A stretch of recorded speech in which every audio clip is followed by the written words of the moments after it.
Yeah, I would say that like the Jordan versus LeBron is is much worthier of debate in terms of who's Yes. the greatest in the NBA in NBA history versus Brady versus anybody else. Because Hmm. I think in the quarterback conversation, it's impossible to say that anybody is Yeah. greater than Brady.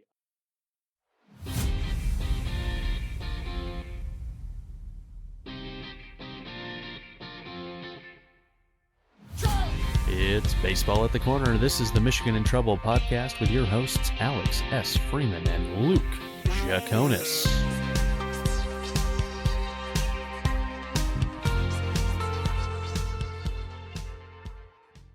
Hello and welcome to the Michigan and Trumbull podcast. We are here this week after Super Bowl Sunday. A little bit delayed in getting the episode out this week, but that's okay. We're still getting stretched out in the spring training of podcasting. I'm joined, as always, by Luke Jaconis. Luke, how are you this week? I am good. I would like to extend my congratulations to all of the Tampa Bay Buccaneers fans. It was a huge weekend for all you guys and gals. They just broke a long drought, and I think you can say the reason they broke that drought is because of a guy named Thomas Brady. That's right, Tom Brady, the 7-time champ, the GOAT, the best to ever do it, the best to probably ever do it. Congrats to the Bucs Nation, and Super Bowl champs, pretty cool. Yeah, I mean, it is pretty hard to deny that.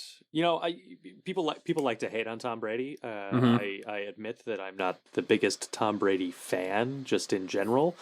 I much prefer Patrick Mahomes if I have to pick one of the two quarterbacks to cheer for. I was cheering for the Chiefs yesterday, but it's hard to deny that Tom Brady is the greatest of all time to play the quarterback position in the National Football League, and similar to, like, I come down on the LeBron is greater than Jordan argument because I think that Jordan played on better teams. On average, Jordan had better teams around him than LeBron has had. LeBron has proven his success with teams that had no business making it to championship games, and he took them on his back and carried them. Did Tom Brady fully take the Tampa Bay Buccaneers on his back? No. They have a fairly good roster that they assembled in the offseason around him, but keep in mind, this was a 7-9 team last year that then, as they brought in this new talent to surround Tom Brady, didn't have OTAs, so they had to get up and running together on the fly and arrive. Like, if they had made the playoffs, I think that would have been ultimately deemed a success for Tampa Bay fans.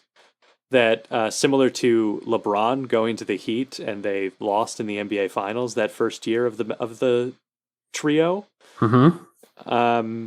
And people were like, "That's disappointing," but it's going to take a little time to get this together, and that's fine. They'll win it next year. But no, Tom Brady waited. Time waits for no Tom Brady, and they got that championship done. Well, let me tell you, those are some great points. I think they were really well executed, and you really verbalized them pretty, phenomenally. But let me tell you why you're wrong on both those points. So, first of all, in regards to the LeBron and Michael Jordan conversation, I will start this off by saying I am not the biggest basketball fan in the world, so my opinion on this really doesn't mean jack squat. All I will say, this, even being a very, casual basketball fan, the rate of play and competition in the 90s was like a street brawl. Nowadays, it's like if you even have your shoelace untied, someone's flopping, someone's calling a technical, someone's looking for a foul, looking for a penalty, all that good stuff. So not good. But and also, I mean, I'm from the Chicagoland area, so MJ is, obviously I'm a little bit biased there as well. See, I'm such an idiot too. Now I'm thinking in my head, I said fouls and penalties. I got so much football on the brain right now. Yeah. I'm thinking, like, do they even call fouls or penalty? Is it in basketball? What is it? They're fouls, right? That's what I'm thinking. Penalties, who knows? It's a red and a yellow card, I think. It's a red card, right? It's a red you get card. 3 strikes and then you're out. That's how it works in the NBA. But yeah, no. So I'm not a huge basketball fan, so I can't really weigh in on that one. But I will say I do lean towards the Jordan argument, just because if I had to pick a team I root for, it would be the Bulls. In regards to the football one and Tom Brady, you are right. They were able to assemble a great team around Tom Brady to then take them to the Super Bowl and win a Super Bowl. But why are they able to assemble that team even in the first place? Because of Tom Brady. If Tom Brady doesn't sign with the Bucs, Gronk doesn't come out of retirement and goes to Tampa, no way in hell. If Tom Brady didn't sign with the Bucs, AB would never have gotten yet another chance to come back in the NFL. Bruce Arians didn't even want Antonio Brown at the start of the season. Tom Brady had to convince him, and they pretty much kept him on like a razor short leash just to make sure he didn't act a fool and completely get himself kicked out of Tampa. Brady was able to maintain AB's ego. He was able to work with all those stud receivers and Godwin and Evans. He got Gronk to be, Gronk last night in the Super Bowl looked like Gronkowski of 6-7 years ago, like young, prime, stud Gronkowski. I just think he's the best, man. Not to derail you here, Luke. Yeah. But one of my favorite moments of last night is that what we learned from Tony Romo is that Tom Brady had never thrown a touchdown pass in the first quarter in any of his previous 9 Super Bowl appearances. I know. But then he threw one to Rob Gronkowski, and there was something that was just like very, like touching and like sweet in that moment to watch these two guys who are so interlaced in their careers, that able to accomplish one more thing together. Yeah, I mean, it's almost with their victory last night, it's like it didn't really need to happen. Had they lost that game last night, it's not going to really tarnish their legacy. But the chapter just continues to be told. And as I said to you, Alex, before we started going here, the reason why I am such a big Tom Brady fan, I'm not going to say I'm the biggest Tom Brady fan ever, but the reason why I root for him every time he gets into a Super Bowl championship game is because we're watching greatness. Where at a point in time, this greatness will not happen. If this past season in the NFL showed us anything, it's that eventually a lot of these guys who are good to great players, they have to hang it up. We're saying goodbye to Phillip Rivers, probably saying goodbye to Drew Brees, maybe saying goodbye to Ben Roethlisberger. It sounds like he's going to come back for another year, but I'm not a huge Big Ben fan anyway, so that one doesn't really mean a whole lot to me. But in particular, there's going to come a time when, Drew Brees, I think, is a hell of a quarterback. It's a shame he only was able to win one Super Bowl because I think he definitely probably should have won a lot more. He's a future Hall of Famer, no doubt about it. But, it's just one of these days we're not going to be able to watch the Brady and Gronk touchdown connections in the Super Bowl. And that will be a weird and kind of sad day, dare I say, because it's just like we're watching greatness right now. And again, even no matter what side you fall on with the LeBron or Jordan argument, it's the same thing when you get to watch LeBron play right now. You're watching greatness. Is he the greatest of all time? That's a conversation that I think can go a little bit further than the Brady one. But regardless, you're still watching greatness. That's why taking it kind of in the baseball direction now, it's frustrating with a guy like Mike Trout. Because Mike Trout 100% has the ability to be the greatest player of all time. You could probably even make an argument that he's on his way there. But in my opinion, what defines a great player is not only your ability and your skill, but it doesn't matter if you have the best ability and skill in the world. If you're not winning at the end of the day, I don't care. I can make it. Hey, like I just said, Drew Brees, tons of ability, tons of skill, one hell of a quarterback. But in the grand scheme of his career, only got one. Same thing as of now with Aaron Rodgers. Lots of skill, hell of ability, just a great overall quarterback, only has one. And I know some people don't like the way you can't just look at championships argument. I'm sorry, as a sports fan, that's all I look at. I don't give a crap if Casey Mize goes out there this season and goes 22-0 and wins the Cy Young hands down. If the Tigers aren't winning a World Series, I'll be like, the Mize thing is great, but the thing I really want, I want the championship. I think any player would say the same thing too. The personal accolades are great, but their goal is to win the championship at the end of the day. And right now, that's what Tom Brady does. Not only is he a great quarterback, but he also is winning the ultimate prize at the end of the day, and that's what it matters. Would they say Moneyball? It doesn't matter if you don't win the last game of the season.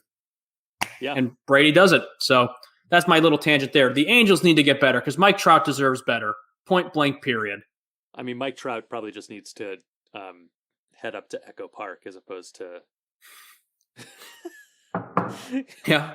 Well, Mike Trout isn't going in Anaheim. Yeah. Mike Trout isn't going anywhere anytime soon. He signed that big ass extension last offseason or whatever, so he's going to be an Angel unless he pulls a Deshaun Watson and says I want out. He's going to be with the Angels for quite some time. I hope they get better for his sake because he could be one of the greats to ever do it, and he is just wasting away in Anaheim right now. Yeah, it's a sadder situation than like what Miguel Cabrera is in right now, I think, for Mike Trout, because I think that Miguel has made the runs. He's won.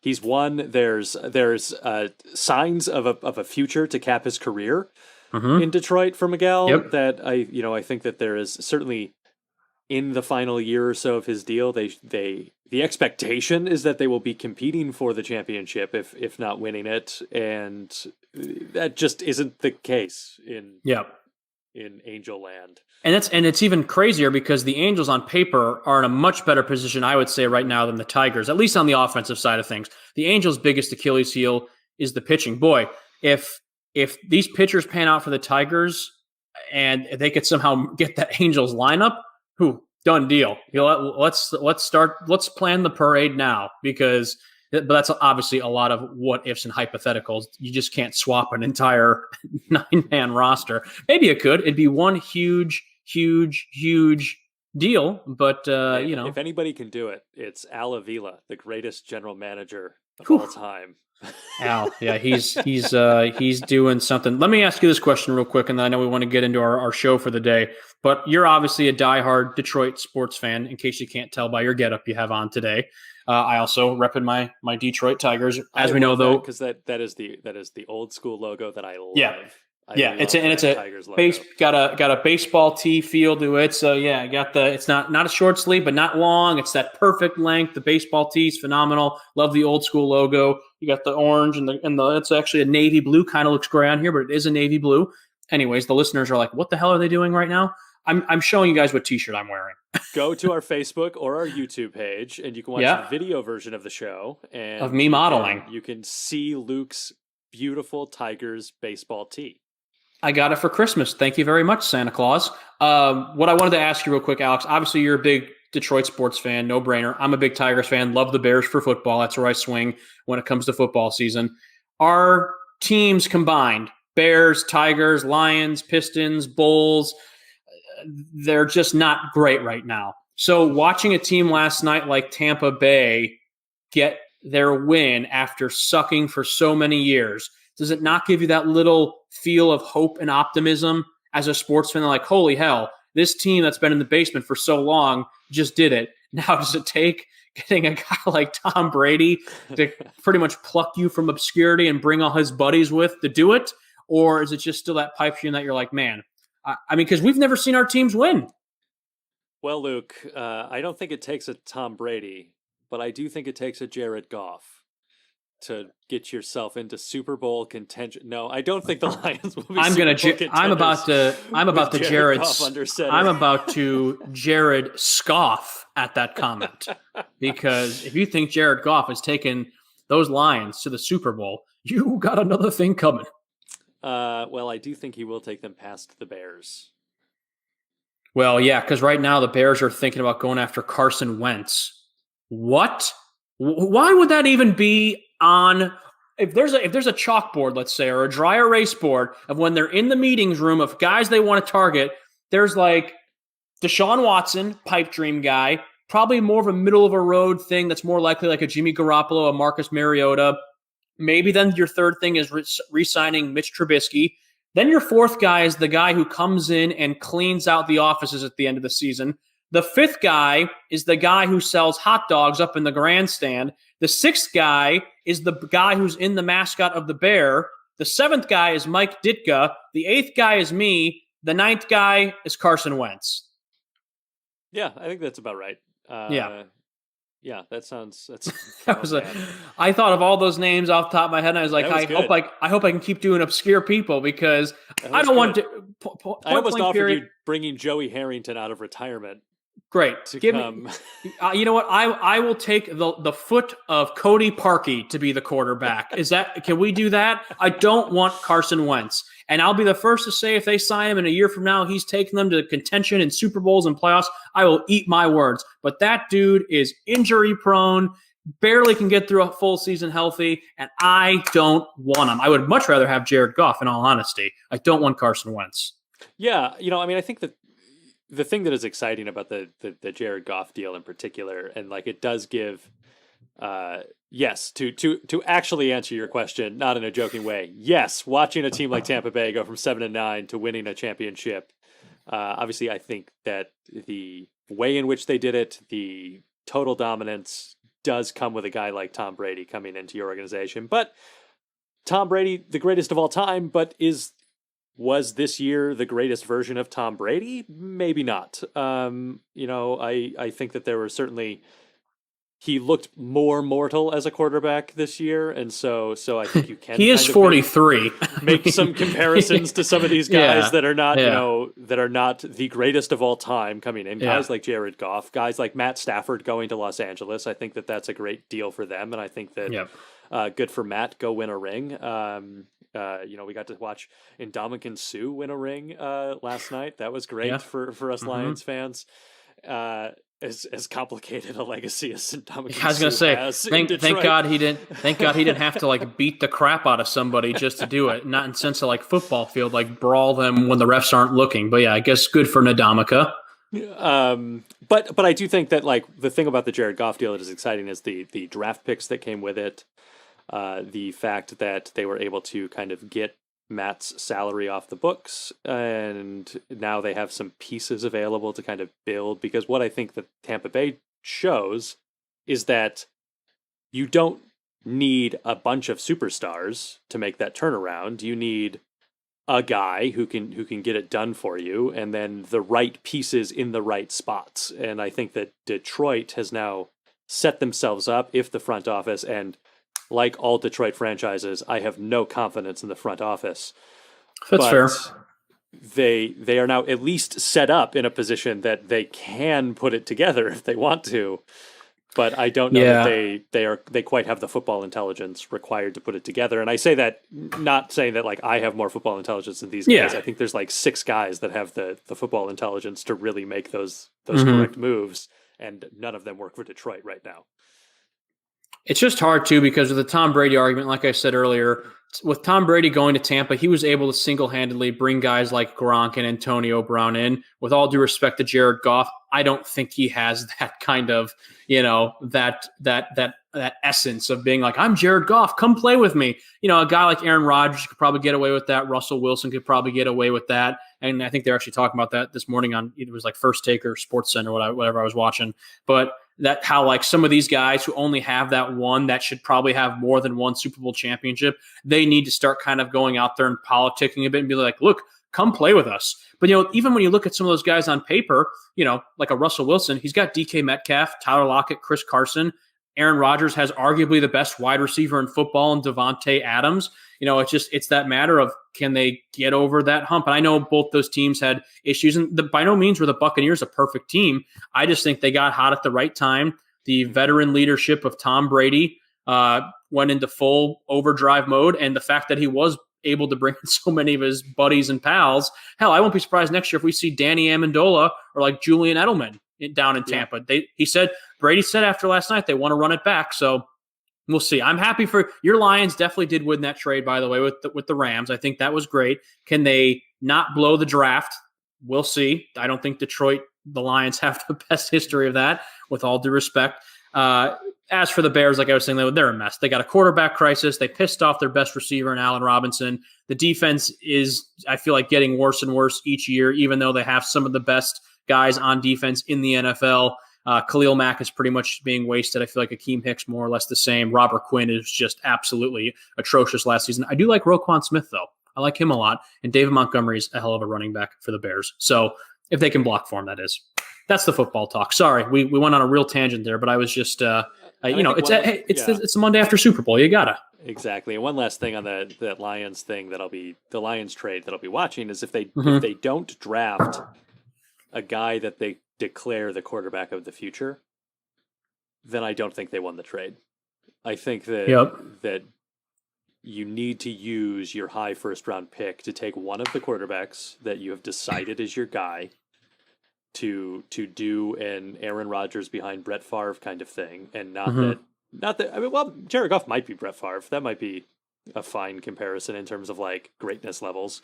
Yeah, maybe Brett Favre when he was on like the Jets. and the Vikings or whatever. Second team.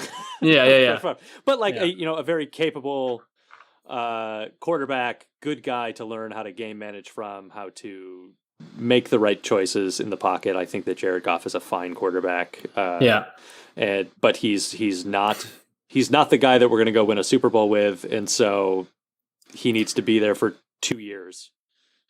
We develop this new guy. Let's just say this. Both of our football teams, the Lions for you, the Chicago Bears for me, there's a lot of work to be done. There is a lot of work to be done, and a lot of work to be done in different areas, but a lot of work to be done nevertheless. So congrats to the Bucks. You guys did it. The Lions and the Bears, we were watching on the sidelines with small tears just kind of streaming down our eyes, being like, one day. Everyone in Chicago still thinks it's 1985 when it comes to the Bears. That's why they don't win. I mean, I think they think like Jim McMahon is just going to come out of retirement and be the next quarterback. And, no disrespect to the 85 Bears, they're goats. But, I mean, come on, folks. It was so long ago. Let's win now. Yeah, let's win. Yeah, well, at least you've have a history of attending a Super Bowl as a team. Yeah, not me personally. I was 10 years still down the road. But to each their own. I wasn't watching that game, but who knows? Not to make this show about baseball, Michigan and Trumbull, but let's chat about. Let's do it. Some big news is that Jonathon Schoop is coming back on a 1 year, $4.5 million deal. I think that answers some questions. Yep. And I'll sort of link this into also the next story in our outline because it ties into the infield conversation in general. Mm-hmm. There was an interesting article in Forbes that I think came out like today, maybe yesterday, that says do the Tigers need a first baseman? Where the Tigers are going, they don't need a first baseman, is the argument that Forbes was making. And it was an interesting point, but I still don't know that I agree. So Schoop's back, so second base probably taken care of in that regard. What are your thoughts on the infield with this piece? Also knowing that like nothing has yet been done with CJ Cron. Mm-hmm. He's still lingering out there. Nor has he at this point, and I've seen some like Tigers blogs float the idea that he should be a non-roster invite to spring training. We have not seen that yet either, so that the Tigers can test out him post-injury. Yeah. So I mean, what are your kind of thoughts on the infield situation in Detroit?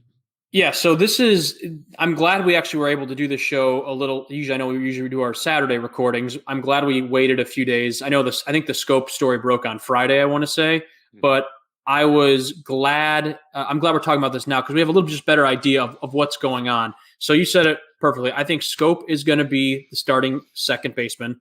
Shortstop is a little bit more interesting right now because I think you could see an argument that it's maybe Nico, maybe it is Willie Castro.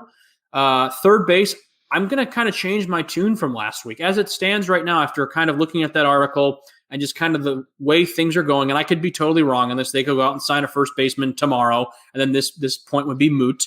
But I think they're going to try Jamer at first for the season, and to start off the season at least. And I think you're going to see a guy like Isak Paredes maybe getting the job at third. Again, the only thing that I think is for certain right now in the infield is that Schoop is going to be the second baseman and Wilson Ramos is going to be the starting catcher out of spring training. I still think third baseman argument can be made that it's up for grabs, and the same can be said for shortstop as well as first base. So the puzzle is getting a little bit more clear. I just don't think we can clearly see a picture like, okay, this is what it's going to be like. Let's see. I still think spring training and a lot of positional battles is going to be the determining factor for who's starting at short, third, and first. So we'll have to see. The CJ Cron thing, the non-roster invite, that's kind of an interesting theory as well. Like bring him there almost on a trial period just to see like how he's doing post-injury. And if he's good to go, then it's pretty much just a walk in the park. He gets it. I'm not knocking Jamer at first. I think he'll do a mighty fine job at first base. He's a great defender really no matter where you put him. I just think he's so strong at the hot corner that's where I would like to see him go. The shortstop one is interesting as well because there's a lot of different arguments you could make with guys there, mainly the two, Willie Castro, Nico Goodrum. Maybe even could, or were they saying Paredes at second? I think it was that story from a few weeks ago. I mean, who knows where they're going to put all these guys? I feel like Nico, Willie Castro, Jamer, and Harold Castro and Paredes, like those guys, I feel like are so interchangeable from second, third, and short. I mean, really, like all those three guys, I feel like can play pretty much everywhere for the most part, or they're going to attempt to try to play them everywhere. So we'll see. I think though, like I said, definitely going to have Schoop starting at second and Ramos at catcher, and that's kind of it right now. I think in a solidified boom, they got it, unless they have like a horrible camp and someone who's like coming up has a great camp. But I think even then, you're not bringing back Jonathon Schoop on a 1 year, $4.5 million deal if you're not pretty much handing him the second baseman position. And of course he should be. Had a solid year in 2020. I know the injury cut it short, but he was, I thought, one of the very kind of pleasant surprises from the 2020 season. Yeah, it'll be interesting. One of the arguments that like Forbes was trying to make about do the Tigers need a first baseman is that, you know, the way in which AJ Hinch approaches managing baseball games is that maybe you don't need a guy that is just going to be, you know, always on the line for first base. That it is, if you have a handful of guys, which the Tigers do have in the infield, that can play first base, that have innings experience at first base, that can play shortstop, that can go to second, that can go to third. There's this kind of like group of 5 guys that can kind of play any of those, that can play any of those positions, have played any of those positions, and their defensive WAR might not be that different at any of those spots. And if their bats are working, get them in the lineup. However that kind of shakes out, and that can, you know, figure into the idea that like we have Miguel Cabrera, who is an accomplished first baseman. But obviously getting old, so we don't want him there every day. So maybe it is as we, you know, rotate through a couple of guys, even guys like Nico Goodrum, who we talked about last week. We're like, where does Nico go in this situation? Maybe it's to first base sometimes. Yeah. And move him over there. You've got Willie Castro at short, Schoop at second. Jamer can come over to first base if we want to get Isak in, and we don't feel comfortable putting him at second base. So Isak can go over to third and play third while Jamer plays first, while Miggy DHs. Or if we want Schoop to have a day of rest, he can come in and Isak can go to like. There's so many pieces that it does seem probable that, at least to a certain extent, that's one of the ways AJ Hinch is thinking, is that I don't necessarily need a set infield lineup, because most of these guys, we've got kind of a roster of utility guys who can go wherever, and where the gains on defense are not such that if we move them somewhere else, we're really losing it. Maybe the exception to that is we don't want Miggy to go back over to third, and we don't want Schoop anywhere really but second. Yeah. I know that's really well said. I think maybe that's something we just need to kind of start getting comfortable with. That look, I know so many other teams around the league do it, but nowadays with analytics and numbers and all that stuff, I feel like the old school way of being like, okay, you've got your 9 guys, they play their 9 positions, and you've got 1 or 2 guys on the bench who can switch out here and there, but that's it. A lot of those days and those ways, I think, are pretty much in the past now. And maybe it is kind of something that we just need to get used to with this team, of being like, yeah, there's a day where Nico Goodrum might start at short. If we're playing, a 7 in a row, he may get 5 out of those 7 starts, but then he might go to first for a start, and then they might throw him in the outfield for a start, or who knows? I mean, it's just, I think guys like Nico, Jamer, Harold Castro, pretty much the list of guys we just mentioned, they're going to really work well with AJ Hinch. And I think AJ Hinch is going to really get to kind of use his magical wizard skills of managing and let him kind of, play them where he thinks they'll best fit. I think he also made a great point too with the WAR. Realistically, a lot of these guys, if you switch them out, the wins above replacement, it's not going to be considerably drastic with one guy or the other. I think what will separate certain guys, obviously, is their hitting. So that'll be the big thing. And if we're going off last year, Willie Castro had a really, really nice season. Was a rookie of the year contender, and Nico not so great with the bat. So it's just I think it's gonna be things like that might kind of give someone the edge over their counterpart if it comes down to a positional battle. And I think we're just gonna have to wait and see. Now, again, this whole conversation could be moot because they could say tomorrow they go out and sign a guy like CJ Crone, do a minor league deal or whatever, a non-roster invite to spring training, and then once again the puzzle becomes a little bit more clear. But I think overall, with the exception of now having Schoop at second and Ramos, as I said, at catcher, it might kind of be just plugging guys in every day on the lineup card and seeing how the cards fall. And I think the Tigers, we haven't necessarily seen it. I mean, we sort of saw it last year when the Tigers played the shift more than any other team in the league. Mm-hmm. But with a guy who managing the team, Ron Gardenhire, who is not necessarily comfortable with that level of analytics and data. Yep. AJ Hinch is comfortable with that level of analytics and data. We also know Al Avila likes all of that analytics and data, as the Tigers have invested a ton of money in their data department, and now we have a guy who can utilize that information. So I do think that we're bound to see some weird lineups this year, but we're also going to see more and more guys that are focused on, I'm not playing shortstop, this is where I stand in the field to play against this specific hitter in this scenario. And I think that we're going to see more and more of that information as the Tigers season unfolds, and as they gather more and more of that data, and they get more used to utilizing it in a way that makes some sense. Yep. Hopefully they very can well said. Not directly into a shift, because that was one of the big problems last year too. Yeah. Yeah, overall the offense, we gotta get it going. I mean, obviously everybody likes to see how a team gels on the offensive side of things. I think defense, I feel confident with some of these guys on defense. More so for me, I'm a bit more worrisome when it comes to the offensive side and seeing if these guys can kind of start coming into their own. Look, I mean, Schoop had a nice year last year. Miggy, so. Jamer, best season of his career. So there's the potential there. But just right now at the Tigers, a lot of things need to go right. Will that happen? Yeah. Who knows? It's an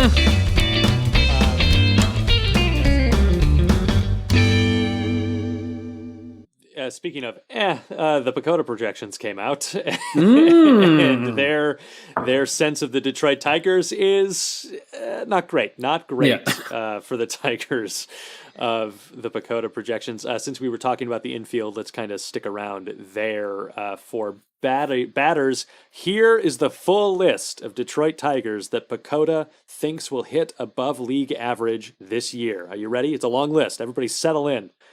Miguel Cabrera, Jamer Candelario. That is the keep conclusion going. Of the list. Oh, that's it. That's it. Yeah, just two. All right. Well, you can't go wrong with Miggy. That's a safe bet by PECOTA. And after the season Jamer had last year, I think that's also a safe bet. So I can't fault them for that.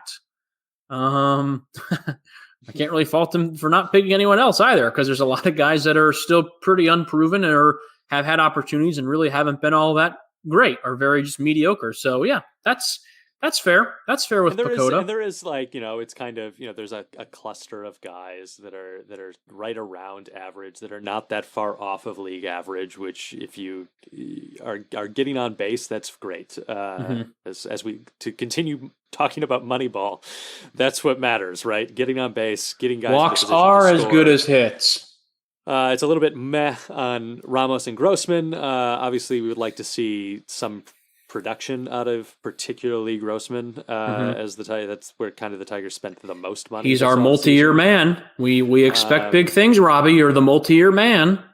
And PECOTA does not hate Isaac Paredes, but there is the roster is better with CJ Crone in it than it is with Isaac Paredes, according to PECOTA. Yeah. So there's sort of that aspect of it as well, which kind of lends some credence to the fan call of can we at least bring Crone to camp and give him a shot, because he's probably not going anywhere else right now. So maybe we bring him in and see how he's doing off this injury. So I think that's to be expected from this Tigers team. Is this kind of meh on hitting? They might get hot sometimes. Hopefully One of the things about last season that I think we forget about is that they did find a lot of different ways to win from a hitting perspective. When they were winning games, they were not always winning. They were not living and dying by the home run as we thought they might as the season kind of started. Yeah, They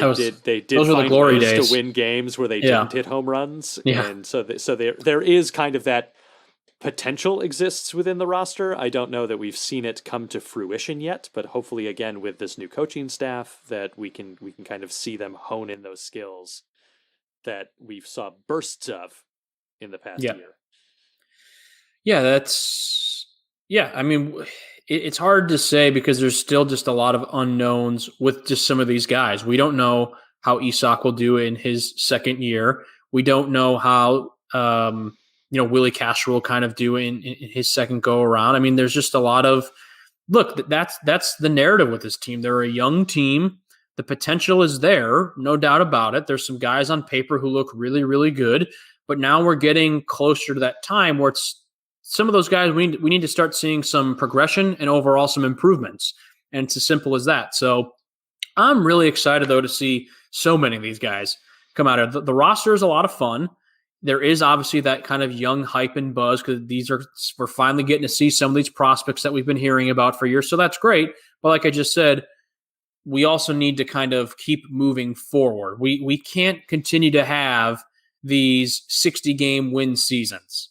Obviously, as I say every year, my number one goal for the Tigers is to win a World Series. I never, ever go into a season thinking, well, if we get to 64 wins, that's pretty good. No, I want to win a World Series. Now, I'm also, as I'm getting older and becoming a little bit wiser, not a moron. Sometimes I play it, though, on TV.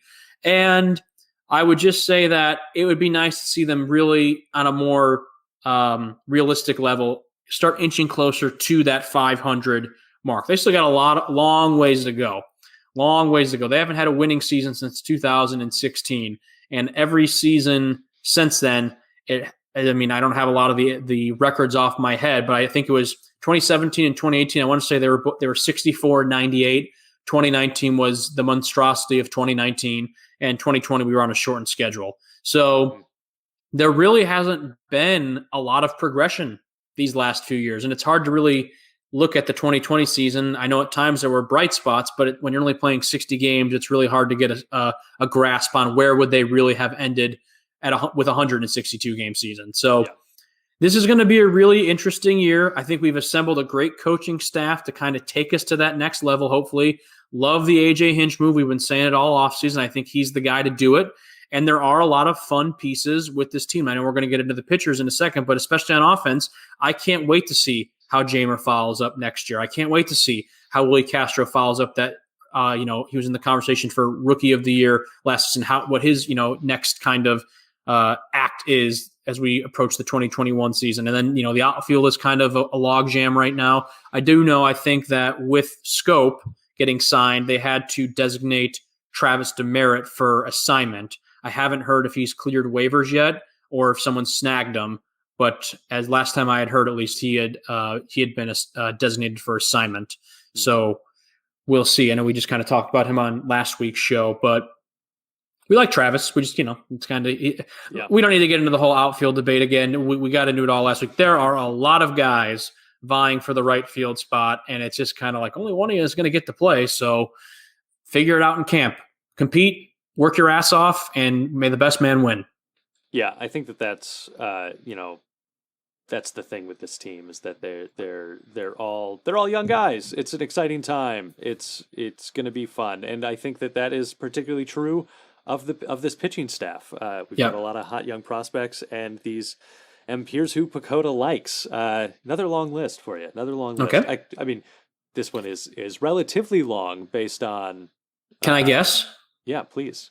Jeremy Bonderman, Kenny Rogers, and Wilfredo Ledesma. Yep.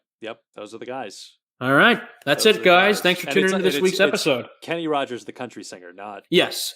not the pitcher. Yeah, R.I.P. By the way, to Kenny Rogers, the country singer, but not the pitcher, the gambler. That's who we're looking for. They love the gambler. Okay, I think I looked at this before the show in our outline, but I'm going to take a guess again. You said it was 3 people?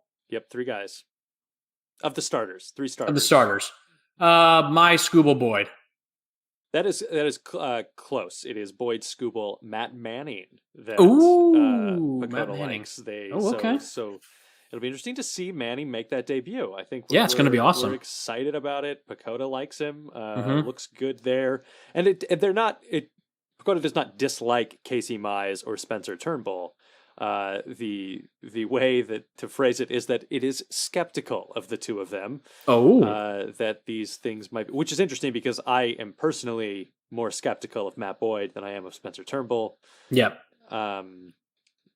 And I come on, Matt. I want him to do it. Of Casey Mize, but that's just because he's young and we haven't necessarily. He didn't have a great 2020. Settle in, and so. Scooble wasn't particularly much better either, but he was better than Casey Mize. They had a rough 2020. There was their major league debuts. They were playing in the COVID season. It was a very weird kind of situation that they were just kind of thrusted into, but we're glad that they were thrusted into it because we got to finally see them. As we said all last season, why not give these up and comers a shot? It's a 60-game season. What do you have to lose? So they did that, and that's great. Interesting that the Spencer Turnbull one is a little interesting because I'm with you. Obviously, I'm really high on Matt Boyd, and I hope and pray he can get it back together like he has a few seasons ago. And it's been a while now. I know the numbers haven't been great in recent seasons, but I hope he can figure it out because he's just the man on and off the field. But the Turnbull one is interesting because I think we might have a little bit of lightning in a bottle with Spencer Turnbull. I don't know to what extent that bottle is going to do, but I like where we're headed, and I think he's a really fascinating pitcher to have on your squad, and I'm glad he's here. So I'm excited to obviously track the debuts of a guy like a Matt Manning, see how Mize and Scooble continue to progress. But the same thing can also be said for Matt Boyd and Spencer Turnbull. They've been around a little bit longer, but there's still a lot of room for those guys to grow as well. So same thing with the offense can be said with the pitching staff. Young guys, we're excited to see what happens. We're glad they're here, but now we do need to start seeing some progression.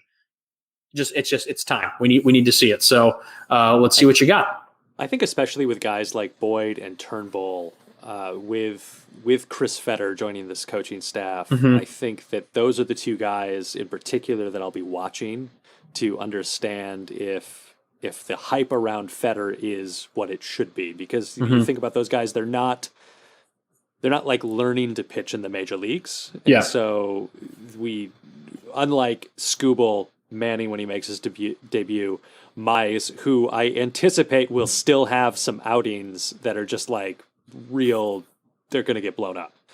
And, I hope they don't, but I anticipate that we will see them get blown up sometimes. What I hope we see with Boyd and Turnbull is that they are now getting the type of coaching to make the little adjustments to their game. That means that even when they're having a bad game, they're battling it out. They understand how to get through some of those tough things that they don't necessarily have had in the past few seasons. And so that they can, when Fetter comes out to the mound, he can say, hey, here's the little thing to do, and this is going to be able to get you to battle out of this situation. Yep. And those are the things that I'm going to look for. And I especially think that like those two guys are either going to have awful seasons proving that they are what we think they are in the worst way, or this is a great year for them to have a breakout season where they confirm everything we love about them and have seen. So I think that we're going to get some consistency from them. I just don't know yet which direction that consistency is going to go. Yeah, it could either trend upwards or downwards, no doubt about it. And the Chris Fetter argument is really interesting too, because while all the guys we just named definitely have lots of room to improve and grow and hopefully blossom into these pitchers we hope they can be, make no mistake about it, like you just said, guys like Manning, Mize, Scooble, they're on a bit of a different trajectory. And I guess maybe you could make the argument that maybe their leash is obviously their leash is longer because some of these guys are just making their debuts this year in terms of Matt Manning. Boyd and Turnbull, I'll even throw a guy like Michael Fulmer in there. Maybe the leash isn't as long just because they've been around a little bit more. I guess Turnbull's kind of the perfect middleman. because he's only been around, I want to say, since, what was it, 2019, I think was his first year at Detroit, maybe 2018. I want to say 2019. I could be wrong on that. But obviously Fulmer, Matt Boyd, even a guy like Daniel Norris, they've been around a bit. So hopefully you get a guy like Chris Fetter to come in and maybe he can just kind of work on those little tweaks and polishes, and those guys can finally start reaching their potential, while simultaneously Fetter's working with those young guys who are just brand new to the organization, making their debut and putting them on the right path to hopefully have lots of success in Detroit. Yeah. And then finally, to kind of wrap this conversation up, in the bullpen, Jimenez, Cisnero, Farmer, Norris, Brian Garcia, John Schreiber, all expected to be approximately league average, which as a Detroit fan, I would take a league average bullpen. Yeah, I would too. That sounds like a sweet deal to me, quite honestly. Give me those names one more time, would you? Jimenez, Cisnero, Farmer, Norris, Garcia, Schreiber. Now, I'm interesting. They left Soto off that list. Soto, they don't like PECOTA. Does really? Not like Gregory Soto. Yeah, I don't know. Well, PECOTA's an idiot because I like Gregory Soto. Yeah, I Soto, who we kind of anticipate is going to be competing for the closer role. That's who I would put. Like, just if I had to make a choice today, who the closer for the Detroit Tigers would be, I would pick Soto. And I was surprised. That was probably the biggest surprise for me of our relief pitchers. I'm gonna say no Soto. The PECOTA didn't come out strong for Soto, but I mean, I think that if we can have a league average bullpen, I'll be thrilled with this season. Honestly, that would be a huge win. It doesn't take a diehard Tigers fan to know that as long as we've been watching this team, it seems their Achilles heel has been the bullpen. Oh my goodness. It just has always been a big, sweaty, stinky armpit of a bullpen. For whatever reason, they just can't shake it. Yeah, I'm excited to see guys like Gregory Soto, Brian Garcia. Definitely excited to see what they do. Also, I don't know if you guys, if PECOTA mentioned it, but Kyle Funkhauser and Bo Burrows, they just made their debuts last year. We'll be interested to see how they kind of come back in their second year. I don't particularly remember their numbers or their appearances being anything to write home about. But again, they're young guys, so they've been in the system for a while. There's always kind of been that hype and buzz around it, so it's just kind of cool to finally have them here. Then you get to more guys like Tyler Alexander. Who was it? Ronnie Garcia, I think. Was that one? That was one of the names for league average. Brian Garcia. Brian Garcia, because I know there's Ronnie as well. Sorry. I mean, Tyler Alexander, Ronnie Garcia, they're kind of just kind of there figuring out. And then to me, the big question comes down to Joe. 2018, we saw Joe Jimenez be an all-star, had a great first half. And then it seems ever since that all-star appearance, it's just getting worse and worse. That we know that he has the pitches in his arsenal to do it, but he just lacks control and maybe even confidence to a certain extent. Yeah. And that just always seems to be kind of the Achilles heel of the Detroit Tigers bullpen. Doesn't matter if you're the 7th, 8th, or 9th inning guy, just control seems to go out the window the minute they take the mound. So I like Joe. I would love to see Joe go out there. Oh, and Buck Farmer. I totally just ghosted him. Buck Farmer's, he's really kind of turned it around. He is a nice little kind of pleasant surprise because back in 2017, 18, I don't really know exactly how long he's been with the club. I think it might even been before then, if I'm not mistaken, because I feel like the longest tenured Tigers on the team are Miggy, Matt Boyd, Norris, and maybe Buck Farmer. But I could be totally wrong on that. That's for another episode. But yeah, I think guys like Buck Farmer, Gregory Soto, Brian Garcia, those are guys who similar to some of the other pitchers we mentioned in the rotation. I want to see what they do in their next step.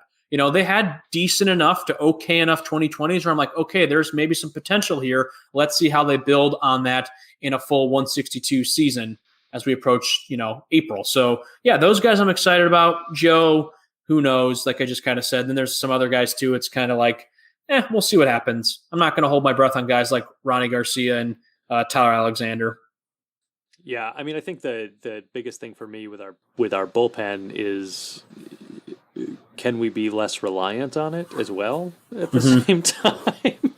I want to see these pitchers actually go deep in games, get to inning 6 or 7 before we have to go to the bullpen, so that then we don't necessarily have to have a standard 7, 8, 9 guy because we've had to bring in a reliever in the 5th inning every game, and so then we have to average it out that way, and that way we can situationally approach the 7th inning as opposed to just like our pitcher's thrown too many pitches for himself. So I would be curious. This is when I wish we had like a statistician on hand where we could just ask them. They could throw it into Google and get us an answer in 10 seconds. I'll have to look it up and we should discuss it on the next show. I would be curious to see who was the last starting pitcher for the Tigers to throw a complete game. Oh, that's an interesting question. If any of you listeners know, please let us know. Let us know. Either reach us on Twitter at @Mich_Trumbull. You can email michiganandtrumblepodcast@gmail.com. Because that's a fascinating question because I can't remember when it was. Yeah, I'm trying to think who it could be. I don't think it's anyone on the team. I don't think it's Boyd. Don't think it's Norris. Maybe Fulmer. Because he was the rookie of the year at one point in time, but honestly, we might be looking back in the Verlander Scherzer era of things. Quite honestly, I think if it's not Fulmer, it's got to be either Verlander or Scherzer. I mean, I can't think of anyone else in between. I mean, Price was with them for so little. Porcello, same, and he wasn't there for little, but it's been a while since Rick Porcello's been with the Tigers. I think you're probably looking at Verlander or Scherzer in all honesty. Maybe Fulmer, but I'm going to lean more towards the JV and Scherzer train. Yeah, I don't know. But we'll have the answer next week. We'll find the answer. We'll have it next week, and we will be back next week as we head to pitchers and catchers reporting in spring training coming right up. We will be here with you every week through the rest of the year as we go through the 2021 campaign. And don't worry, folks, on the back burner is some more labor law episodes as we get ready for the CBA to expire at the end of this year. God. Get ready, folks. It's a coming. But hopefully no delays in this season. It looks like we're as we inch ever closer, we look good to go on that front. And so we will plan to be here hopefully talking baseball the whole time as opposed to, our COVID-shortened first season of a show. But here we are. Season 2 gets underway. Luke, thank you so much. Have a great week. Yes, buddy. You too. We'll talk soon. Go Tigers.